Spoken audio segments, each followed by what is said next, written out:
They say the untamed frontier wasn't forged by outlaws or fortune hunters. It was shaped by spirits too resilient to surrender, even when the world around them lay in ruins. So before we dive into this yarn, take a breath, friend. Tap that like button and sign up for the Frontier Tales Nook, 'cause this one's gonna gallop right into your soul before it's done. The gale was howling that dawn, whipping grit along the deserted high street of Dust Hollow, a settlement half erased by the years. Jack Harlan, a fella pushing 40, ambled toward the trading post, his young'un Lily gripping his fingers tight. His Stetson was frayed, his spurs scuffed, and the weary glint in his steel blue eyes whispered at too many seasons of grief and too scant moments of calm. Jack was a lone father rearing his 6-year-old girl on his own, ever since the cholera claimed his beloved 3 winters past. He scraped by on the modest spread beyond the village, scraping together just enough to keep shelter above her and dreams alive inside her. But that morning, dreams were fraying at the edges. Inside the post, Jack bartered a pouch of barley for a handful of pennies. He was down to his final dime. He'd starved himself plenty before, but he'd be damned if he'd let that shadow fall on Lily.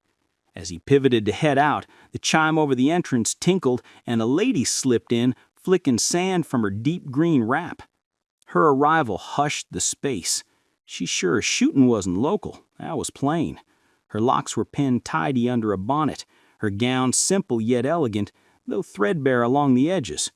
Her features, though fine-boned, bore a veil of melancholy, a hurt Jack knew all too keenly. She was Sarah Ellis, a bereft traveler bound westward, hunting a fresh start. Her spouse had toiled as a prospector down Arizona way. After he passed, the bills devoured every scrap she possessed. Now all she carried were her calloused palms, her grit, and a note from an uncle who swore her a job someplace close to Dust Hollow, a vow that proved as empty as a dry creek bed.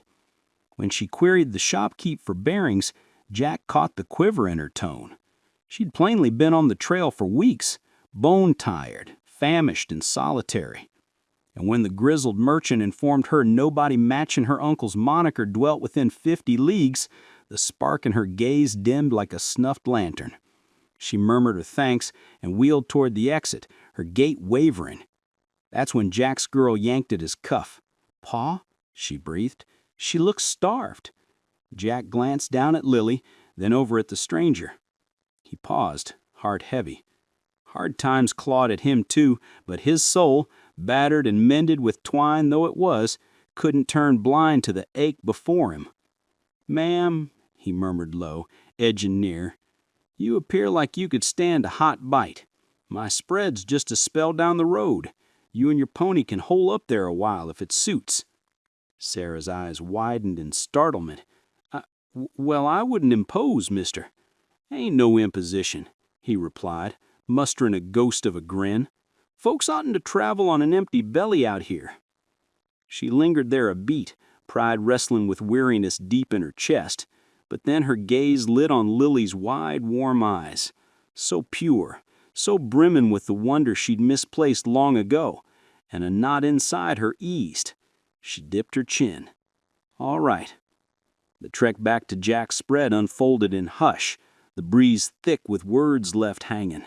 The humble plot crouched at the lip of a sun-kissed grassland, weathered but tidy, with a scatter of hands scratching near the shed and tendrils of smoke rising from the flue. Upon arrival, Jack eased Sarah down from her mount with care.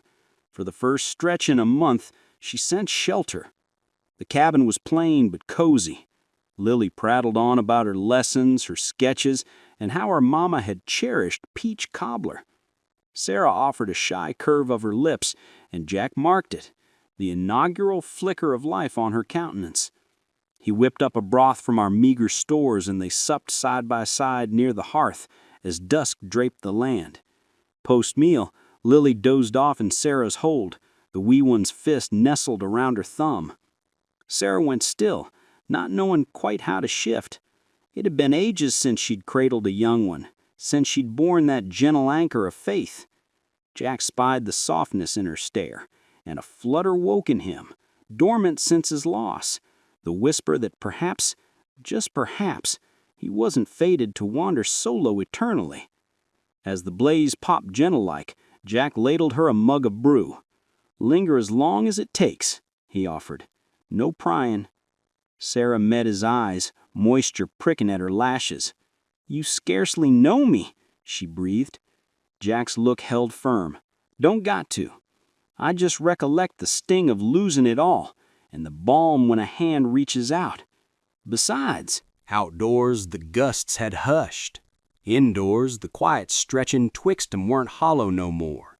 It brimmed with something tender and green. Neither grasped it then, but that evening marked the dawn of a bond neither had the nerve to fancy. Two fractured hearts on the cusp of mending through mercy. The following handful of days unspooled like a serene reverie on Jack Harlan's spread. Chilly dawns melted into amber noons, and for the first go in ages, chuckles echoed across the dooryard once more. Lily had latched onto Sarah like kin from the cradle. She trailed her round, aiding with the wash, pointing out the fowl coops and instructing on weaving buttercup halos. Sarah's timbre, mild and soothing, infused the wee house with glow. And Jack himself, a soul who'd grown cozy with quiet, started to draw ease from sharing space with another adult. Jack'd trudge in from the pastures, caked in soil, and spy Sarah at the range, tending a kettle of soup, while Lily perched at her knee. He'd find his mouth twitching upward afore he could check it, averting quick lest she catch on. There was an ease about her that unraveled him. Not her looks, though she brimmed with 'em, but her fortitude, the silent sort that weathered blows without a gripe. Sarah sensed it likewise. Jack weren't one for chatter, but each quiet deed, oiling the latch on her quarters, stacking logs by the grate, stitching a rip in her cinch, shouted clear. He was tender yet wary, a man who'd bled profound and dreaded the wound anew. One twilight, as the orb sank behind the ridges, Sarah lingered on the veranda, combing Lily's tresses. The child peered up and queried, "Miss Sarah, you got a wee lass of your own?" Sarah stilled a tick, then coaxed a fragile smile. "I had once," she murmured, "named Mia." Lily's brows lifted. "Where's she at?" Sarah's words quavered as she replied, "Up with the stars now." Jack, who'd been mending a rail close by, caught the exchange and felt a pang grip his ribs. He held his peace, but that night, with the embers dancing across their visages, he ventured, "How far back'd you lose her?" Sarah gazed into the glow. "3 summers," she confided. "The sickness snatched her, then my man trailed afterward 12-month on. I kept rambling since, not because I had a destination, but because halting cut deepest." Jack inclined his head deliberate. "I get that ache." A spell hung wordless, just the blaze's murmur and Lily's soft sighs from her pallet yonder. Then Sarah turned to him, dampness shimmering in her depths. "You ever quit yearning for 'em?" Jack's eyes gentled. "No," he allowed soft, "but time's balm shifts the memories, more joy than sting." Her drops traced paths then, unhurried, gleaming in the ruddy light. Jack ached to clasp her palm, but reined it in. Solace she craved, aye, but breathing room too. He'd gleaned the bitter lesson. Some scars demand their own rhythm to fade. Weeks wove from days, and the rhythm of the spread settled into habit. Jack schooled Sarah on handling one of his milder mares, a bay lass called Daisy. She fretted initial like, but his even keel steered her steady. "You're secure here," he assured once as their fingers grazed adjusting the bridle. For causes she couldn't pin, her pulse skipped at the vow, but tranquility in the Badlands seldom endures. One midday, an outsider crested the path, a gent in a slate duster with keen glances and a scheming grin. He named himself Mr. Blackwood, a property peddler from the burg. "Heard you've picked up a stray hand round these parts," he drawled, flicking towards Sarah. "She worked under my boss once. Skipped out signs farewell. Figured she'd wash up here."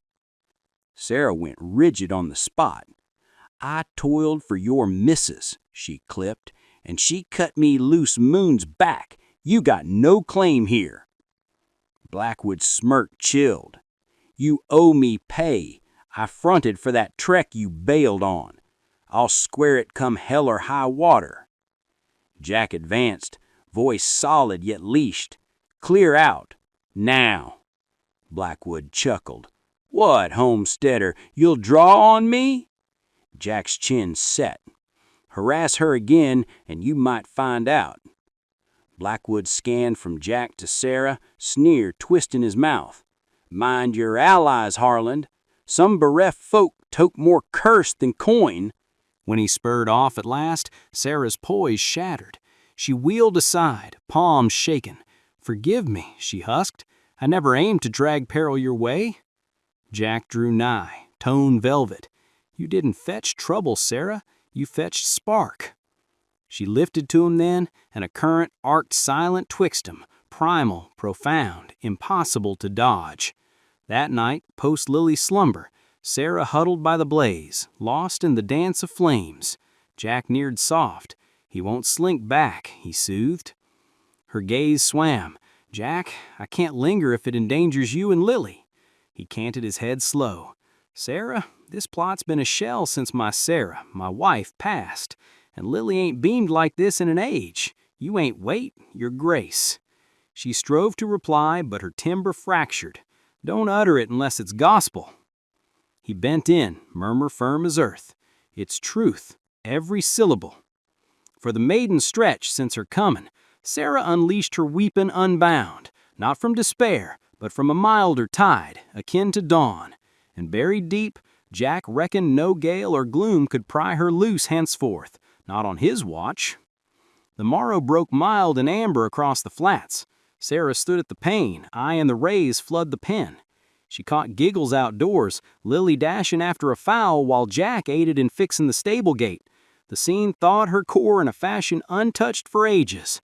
Yet under the serenity, turmoil churned within. She reckoned she couldn't abide eternal. She drifted in to mend his hurt, to balance a boon from Providence, not to burrow into another's hearth. She passed the hours mute, folding her scant kit.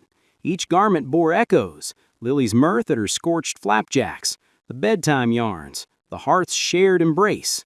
Spying Lily's tiny cap on the seat, her grip faltered. She knew departin' meant fleeing not mere roof, but affection, a treasure she deemed vanished forever. Out back, Jack wrapped his tasks when he spied her by the buckboard, satchel stowed. His bootfalls halted abrupt. A heartbeat, he stood speechless. Just drank her in, breeze toying with her wrap, light snaring the glint of unshed drops she sought to veil. "Sarah?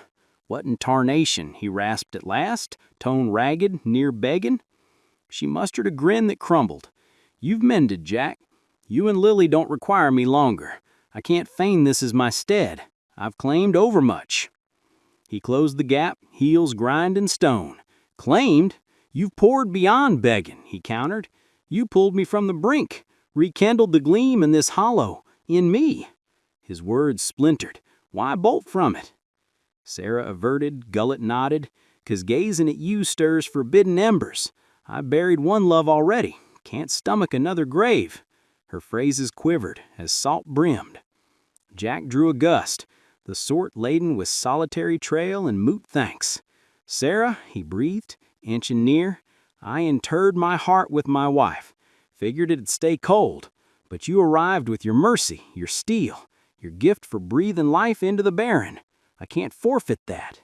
He extended, but she wavered. "Don't," she urged mild, though rooted. "Don't twist the knife." Yet ere he could halt him, he leaned in, timber shaken with pent floods. "Please, stay." Those 3 syllables breached her levees. She shut her clydes, and the stream poured free. All the barricades, spans of mourning, shame, and dread tumbled that instant. She pivoted, crumpling to him, her hitches lost in his shirt front. He enfolded her fierce, clinging like she'd vaporize it loose. Lily scampered from the outbuilding, halting at the side of the pair entwined. She cocked her head, beamed shy. "Pa, Miss Sarah stayin'?" she piped, her peep piercing the hush. Jack glanced to Sarah, depths brimmin' plea. Sarah held his stare, pulse thunderin'. She clasped Lily's paw, sinking low, wiping a streak from her dimple. "If your pa still wishes it," she confided, "then I'd cherish remaining." Lily whooped delight and squeezed fierce. Jack's grin split wide. "Knew she was ours," he boasted. Come evenfall, the spread brimmed with cheer and chortles anew. Sarah simmered the meal while Jack perched with Lily spinning a fable. The blazes sheen gilt all, and for the first whirl in years, Jack's haven rang true as hearth. As constellations sheathed the vault, Jack slipped to the stoop. Sarah trailed wrapped about her frame. He faced her, mean mild and anchored. "You know," he mused, "I scorned fresh starts, till you crossed my threshold." Sarah's lips curved soft. "Nor I," she echoed, "but reckon fate ambushes when we're off guard." They lingered wordless, the endless meadows unfurling ahead, two mending through shared fractures, and at last solitude fled 'em both. As the lens melts to the rim, bathed in lunar sheen, the teller's timber drifts back, feather light. At times, romance don't crash like tempests or bursts. It tiptoes in via grace, via valor, via cores bold enough to hold fast. If this yarn tugged your strings, give it a thumbs up and join the Frontier Tales Nook, where each spin whispers that even amid the cruelest barrens, devotion can yet flourish.